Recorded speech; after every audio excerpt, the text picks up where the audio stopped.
We are on the 4th day of the Novena of Grace. What is this Novena of Grace? We have begun like a pilgrimage for 9 days. Pilgrimage. It's Novena of Grace to St Francis Xavier. So during these novenas, we pray that we might live in a state of grace and die in a state of grace. The theme for today is where people feel forgotten. Today's readings speak up about just that. Let's reflect for a while on this theme, and more so on the parable of, we say, the prodigal son.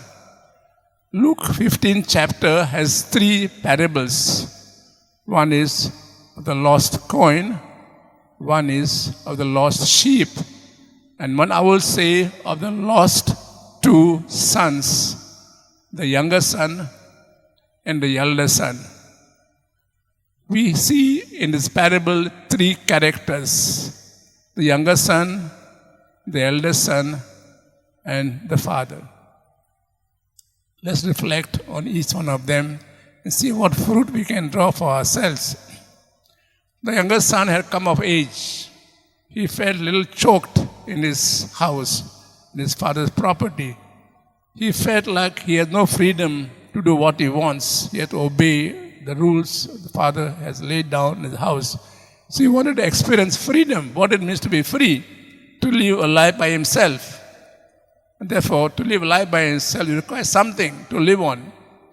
So he asks his father for his share of property. If you look back in the days of Jesus, the property of the father could be divided only after the father was dead, not before that. So when his son asked for the property to be divided, he meant that the father is dead. And the father divides it. The son goes to a faraway place and tries to experience so-called what it means to live an independent life, what it means to use one's freedom, and realizes that he is in the dumps. And there, God puts in his mind this thought: in my father's house there are so many servants, I'm starving here, let me go back. So the lost son, in a way, goes back to the father and pleads for mercy. The second son is also lost, but in different ways. The elder son was living in the house and obeying all the rules, only externally, not out of love for the father, love for the family, no. So that he can tell that he is a good person. That is obeying all the rules and laws of the father. So in that way, he was lost.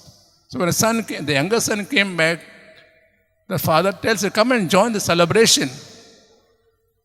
Because your brother, who was lost, forgotten, has come back. And what does it say? I have kept all your commandments up to now. You never gave me a kid to have a party. The father tells him, you are on the wrong track.